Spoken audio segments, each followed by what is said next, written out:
We are just a couple days from the 50th anniversary of the March on Washington for Jobs and Justice, which happened August 28th, 50 years ago. And I got to tell you, folks, it seems as though we're sort of, we have made a lot of progress. There's no question about that. We have an African-American president. We've gotten rid of, we've had the Civil Rights Act, but yet still, black wages are lower than any other racial group. The 2010 census found that African Americans make on average $32,000 a year, where whites make $54,000 a year. And it's even less than Hispanics and Asians combined. So we definitely have some more work to do. So in just a couple weeks, we're having another March on Washington for Jobs and Justice, and to talk about that work and the work that's being done by the National Association for the Advancement of Colored People. It's a good friend of mine and a good friend to the Fowler Show, Jessica Pierce, Training Director for the NAACP. Welcome to the show. Hi, thanks for having me.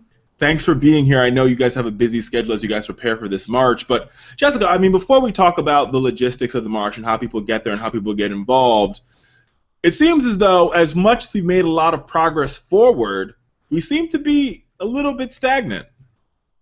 Yes, I think that is one of the main reasons why we're really pushing to have the march on the 50th anniversary of the march.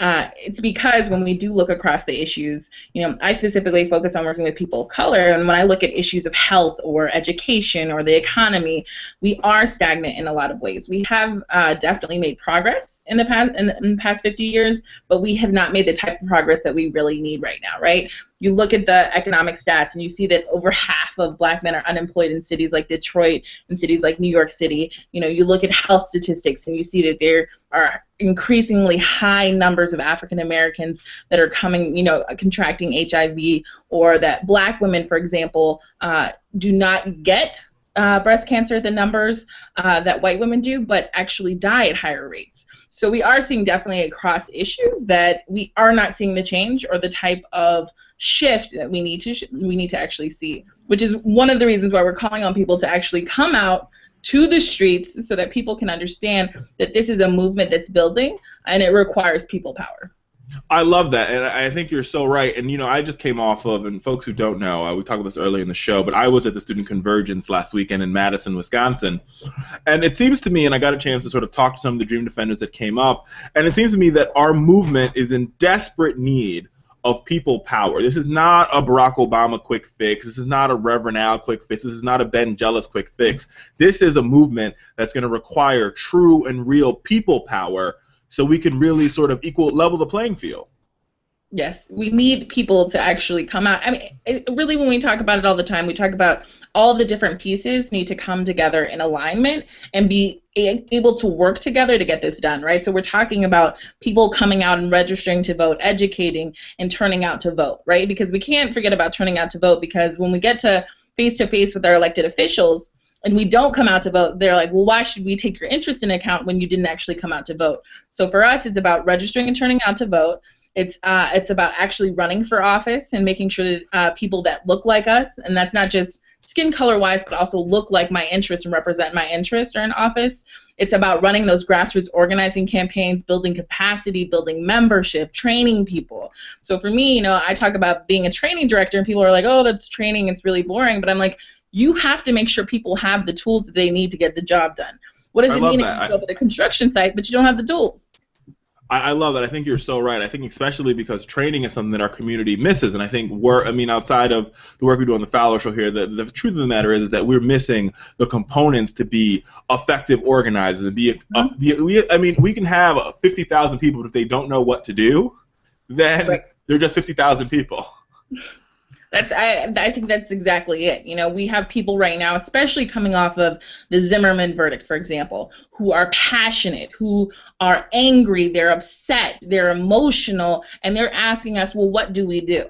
And that's the exact question that I like to hear, because I'm like, great, what do you do? The question is, you connect to local organizations, you connect to organizations like the NAACP, you come to a training, I give you tools, because the reality of the situation is, and sometimes I always have to tell my stories, I didn't start off as an organizer. That's not something that I was born into. Really, my mother watched Oprah and saw a special about Oprah talking about the Red Cross, and she was like, now I understand what you do, because I saw what the Red Cross does. And I'm like, I do anything similar to the Red Cross, but the reality of the situation is people cannot be expected to automatically be politically engaged, active organizers. We have to meet people where they're at. So that's what I do every day in my work is I meet people where they're at. I ask simple questions like, what makes you mad?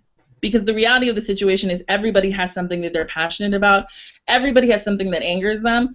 And it's our responsibility as people that are in these national organizations that talk about the movement and building the movement and change and shifting the paradigm to really put some action behind those words.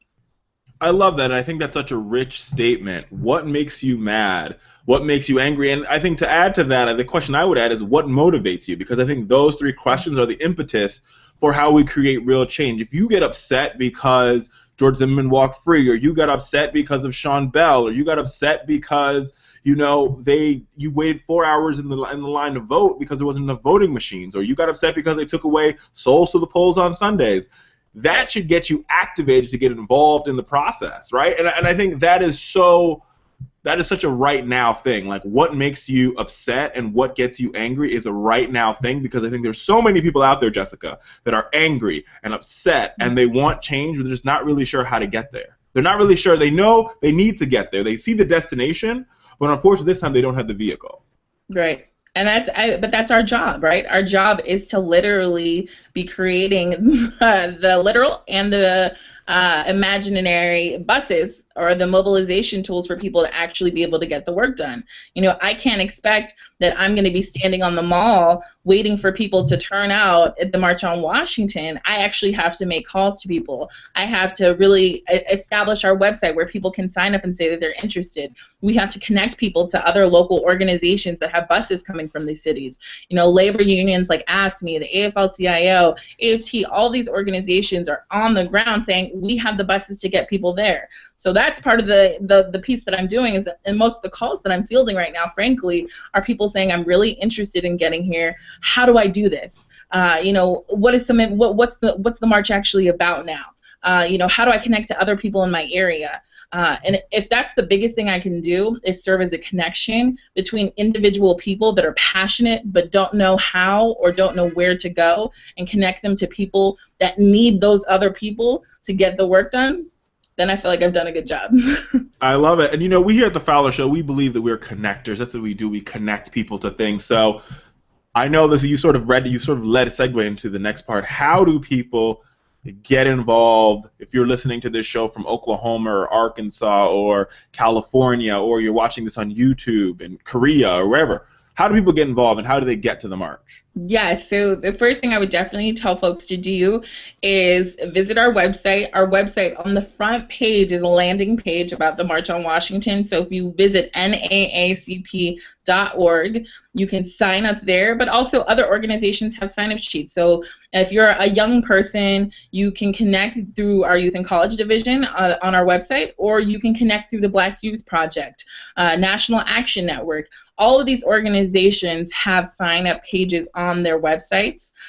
We're also doing a 2-day youth training with Black Youth Vote, and there's definitely more information about that on their website, so Black Youth Vote.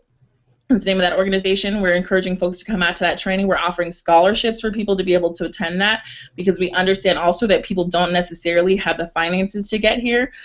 So that would be the first step, is definitely log online. And if you can't log online, because I understand universal broadband does not exist in this country yet, you can always just, pick up the phone and find out where your local NAACP branch is, and they can connect you to someone in our national office who can make sure that you actually can get here for the March on Washington. I love it. Jessica Pierce, Training Director for the NAACP. Thanks so much for being on the show. We appreciate you. Hey, Fowler Nation. Thanks to you, we have made our goal of 1,500 subscribers. You can check out our behind-the-scenes video in the description below this video. But now we need our next goal. We need to get to 2,000 subscribers, and we can't do it without your help. So do me a favor. Click that subscribe button, and when we get to 2,000 subscribers, we're going to release a very special video with the Fowler Nation mascot, Larry the Cat.